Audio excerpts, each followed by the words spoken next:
Everyone in the world seems confused about whether or not we should wear masks to protect us from the virus.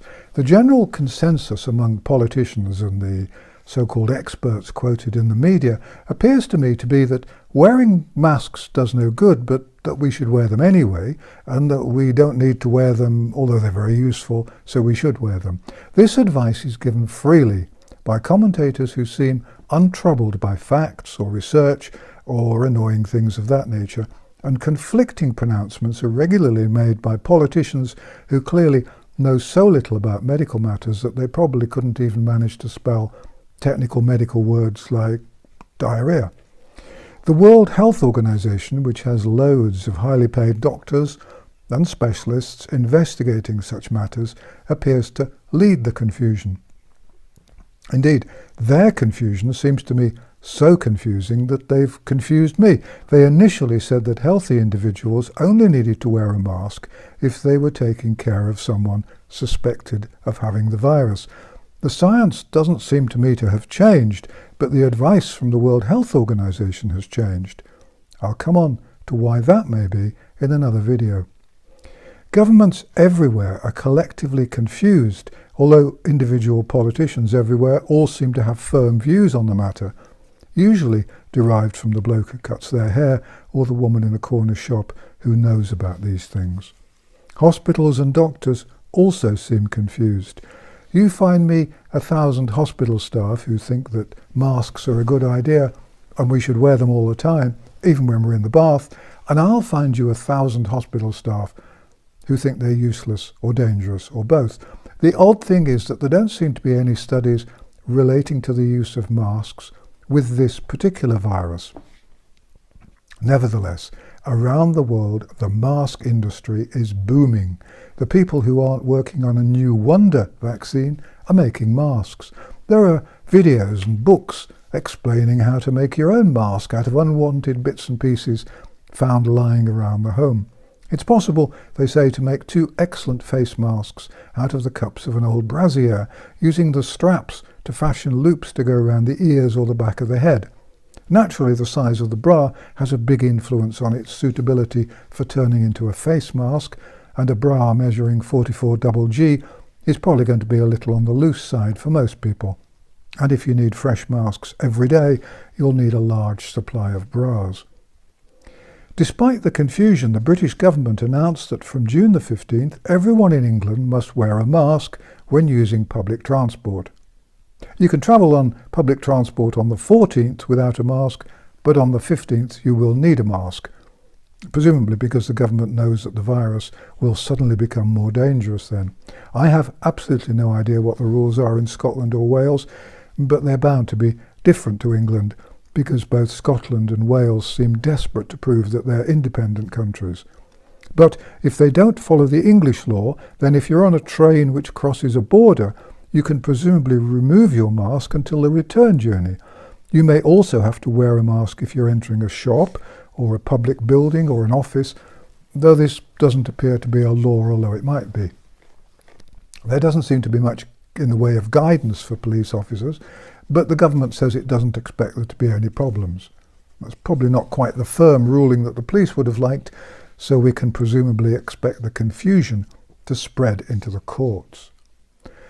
In the UK, the government that appears to now only be looking after England has previously admitted that wearing a mask does not protect the wearer, but it may protect other people if the wearer has the infection but doesn't know it. And the government has added that you don't have to wear a mask if you're under the age of 2 if you find it difficult to manage a mask properly, or if you have respiratory problems of any kind, which may make breathing difficult. I take this to mean that anyone who has asthma, hay fever, emphysema, bronchitis, a smoker's cough, or anything else a bit chesty doesn't have to wear one. I suffer from hay fever and get a bit wheezy from time to time, so I'm afraid I can't possibly wear one, officer. I'll write myself a little note saying that I have an intermittent chest condition and can't possibly wear a mask, and if a policeman stops me, I'll show him that. I should mention here that there is evidence that people who don't wear masks in public may be harassed and abused by people who are wearing them. I think that's a risk I'm prepared to take.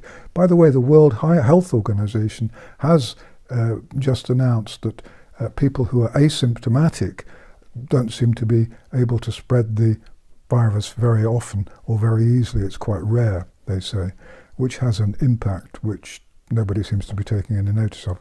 No one with any mental illness should be expected to wear a mask, in my view, nor should anyone with dementia, though I don't think they're on the list of exclusions, though they might be. No one seems to have worried much about this, but the hearing impaired who rely on lip reading will obviously be badly affected if everyone wears a mask. People with skin conditions might find that wearing a mask causes eczema, dermatitis, so on, particularly if the mask has been washed in a biological detergent. In my view, patients who are ill in hospital really shouldn't wear a face mask, especially if they're in bed, lying down, because of the risk of them inhaling their vomit if they're sick. The world is now awash with conflicting reports on how or when or whether to wear a mask to protect you against the flu, the lurgy, or the embarrassment of having egg on your chin. Some people, such as the Mayor of London, want masks to be compulsory, though no one's provided evidence for this compulsion. Early in this farce, Act 1, Scene 2, I think it was, the Mayor allegedly threatened to order people to wear masks in London if the government didn't do so. In the end, I got so darned confused myself that I decided to put on a cold compress, settle down with some research papers, and set out on an expedition to find the truth. In the end, I came to a pretty firm, definitive conclusion, which I shall now add to the mix. If the Mayor of London, who was, I believe, trained as a lawyer, can have a view, then I'm damn sure I'm entitled to a firm view too. Maybe we could do a deal. I promise not to do any legal stuff if he'll promise to shut up about medical stuff. Incidentally, talking of lawyers, I think Mr. Khan can consider himself trumped, because on the 30th of March, the former Supreme Court Justice Jonathan Sumption QC told us all that the police have no power to enforce ministers' preferences. Moreover, he added that there was nothing in the existing legislation which empowered a police officer to force a citizen of the UK to wear a mask on public transport or anywhere else. Lord Sumption pointed out that even if the government rushed through new legislation, the laws would have to be justified and proportionate in order to avoid violating our human rights and civil liberties. He went on to suggest that since masks may endanger the wearer, they're a contravention of Article 2 of the Human Rights Act. I hope, he said, that UK citizens will unite in civil disobedience to the unlawful, unjustified and disproportionate violation of our human rights and refuse either to wear a mask or to pay the fixed penalty notice for not doing so. If enough of us take a stand against the further encroachment on our civil liberties, we can look forward to hundreds of thousands of court cases in which the Crown tries to prove the scientific validity of wearing masks to combat a virus that's been circulating in the UK for 5 months. That statement was made over 2 months ago, so it's 7 months now.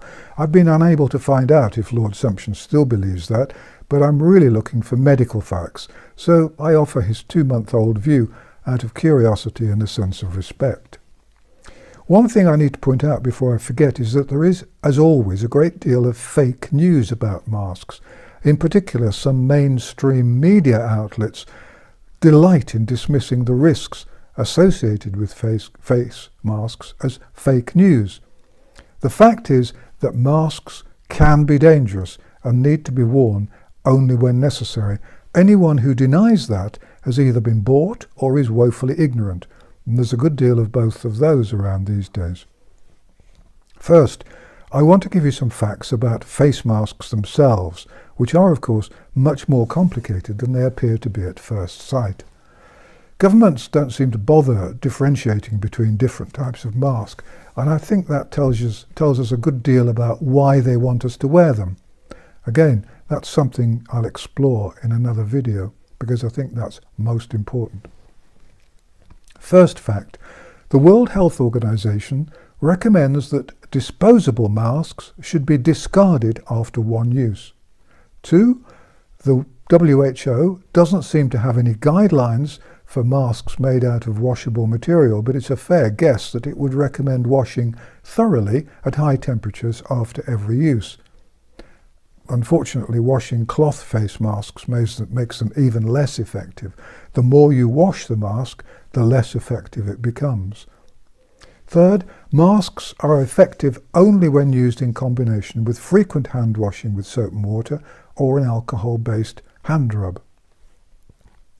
Fact number 4, fabric masks may allow viruses to enter and are not considered to be anywhere near as protective as surgical masks. A study I've seen, entitled Optical Microscopic Study of Surface Morphology and Filtering Efficiency of Face Masks, and believe me, that was a really good read, concluded that face masks made of cloth are not very good at filtering out viruses because the pores are much bigger than the particulate matter that needs to be kept out.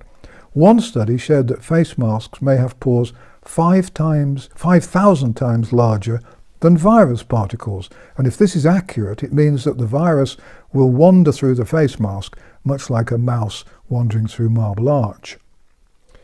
Number 5, masks are only really effective if they fit perfectly and if the wearer doesn't move their head while wearing them. Touching a mask appears to stop the mask providing protection. It's been suggested that you should put on a new mask if you've touched the one you're wearing. Fact number 6, surgical masks, which have been the subject of much discussion, are worn to stop bits of food or hair falling from the surgeon or nurse into a wound on the operating table. They will stop some bacteria but won't usually stop viruses. 7, much of the air we breathe in and out goes around the side of the mask unless it's very tight-fitting. The effectiveness of a mask depends massively on the nature of the mask, how it's worn, and how often it's changed. How long will it be before we're expected to attend face mask wearing classes? So much for the masks themselves. Next, I want to look at the serious health problems which might be associated with wearing a mask and which have been largely ignored or dismissed by politicians and the sort of media which has been bought by governments. Does wearing a face mask reduce your immunity levels? No one seems to know the answer for sure, but it certainly seems possible that if people wear face masks for long periods, months or even years, then the absence of contact with the real world might well have a harmful effect on immunity if the face mask works. Do face masks prevent us developing immunity to particular diseases? Well, that depends on many factors, mainly the effectiveness of the face mask. But if the face mask isn't preventing the development of immunity, then it probably isn't working terribly well and isn't worth wearing. The two widely acknowledged hazards of wearing a face mask are first, that the mask may give a false sense of security and stop people taking other sensible precautions such as washing their hands. Secondly, if masks aren't worn properly, according to the guidelines I've already listed, they can do more harm than good. And there's no doubt that face masks can be dangerous. In China, 2 schoolboys who were wearing face masks were running on a track and both of them collapsed and died. Possibly, I would surmise, because the strain on their hearts by the shortage of oxygen proved fatal. A report published by the British Medical Journal summarised some other risks with wearing face masks. First, when you wear a face mask, some of the air you breathe goes into your eyes. This can be annoying and uncomfortable, and if as a result you touch your eyes, then you're probably infecting yourself. Second, face masks make breathing more difficult, and as I've already pointed out, anyone who has a breathing problem will find that a mask makes it worse. Also, some of the carbon dioxide which is breathed out with each exhalation is then breathed in because it's trapped. Together, these factors may mean that the mask wearer may breathe more frequently or more deeply, and if that happens, then someone who has the virus may end up breathing more of the virus into their lungs. If a mask is contaminated because it's been worn for too long, then the risks are even greater. How long is too long? No one knows. No research has been done into that as far as I know. Third, there's a risk that the accumulation of the virus in the fabric of the mask may increase the amount of the virus being breathed in. This might then defeat the body's immune response and cause an increase in other infections, not just the virus. Another report, again written with medical authority, offers more problems. Dr. Russell Blaylock, a retired neurosurgeon, reported that wearing a face mask can produce a number of problems, varying from headaches to hypercapnia, a condition in which excess carbon dioxide accumulates in the body, and that the problems can include life-threatening complications. The risk of side effects developing when wearing a mask depend to some extent on whether the mask's made of cloth or paper or is an N95 mask, filtering out at least 95% of airborne particles. One study of 212 healthcare workers showed that a third of them developed headaches, with 60% needing painkillers to relieve the headaches. Some of the headaches were thought to be caused by an increase in the amount of carbon dioxide in the blood or a reduction in the amount of oxygen in the blood. Another study, this time of 159 young health workers, showed that 81% developed headaches after wearing face masks, so much so that their work was affected. A third study, involving 53 surgeons, showed that the longer a mask was worn, the greater the fall in blood oxygen levels. This may lead to an individual passing out, and it may also affect natural immunity, thereby increasing the risk of infection. An N95 mask can reduce blood oxygenation by as much as 20%, and this can lead to a loss of consciousness. And naturally, this can be dangerous for car drivers, for pedestrians, or for people standing up. Dr. Blaylock also pointed to a study entitled "The Use of Masks and Respirators to Prevent Transmission of Influenza, a Systematic Review of the Scientific Evidence." This study looked at 17 separate studies and concluded that none of the 17 studies established a conclusive relationship between the use of masks and protection against influenza infection. When a person has TB, we have them wear a mask, concluded Dr. Blaylock, not the entire community of the non-infected. I wonder if our leaders know all this. If they do, then why are they so keen to make face masks compulsory, despite the dangers? And if they don't know all this, then they should do. The one remaining question is, why, when the disease is fading throughout the world, has the British government decided that we should wear masks when there are so clearly very real dangers with wearing them? I suppose they'll say it's because the lockdown is being eased a little, but they lie about everything, so I don't believe that for a second. I think there's another reason. And since this video is already long enough and I need a cup of tea and a packet of biscuits, I'll discuss the reason in another video where I'll also look at the psychological problems associated with the wearing of face masks, and I'll explain how the government is using masks to make us fearful so that we're easier to control. You won't see me anywhere other than here because I'm banned by all the mainstream media for the sin of having been reproved right too many times and for having annoyed governments and drug companies too many times. Please ask anyone you know to watch the videos, because it's only by spreading information that we'll be able to do something about what's happening to our world. Thank you for watching An Old Man in a Chair, and thanks for all your support and encouragement. I've not authorised any adverts or sponsorship. If you see any, it has nothing to do with me. My website, www.vernoncoleman.com, also has no adverts and sponsorship. Both are available 24 hours a day. If you want to see more videos from me, please subscribe to the channel, because the videos have a strange habit of rather disappearing. And let's spread the truth as widely as we can. Thank you very much for watching.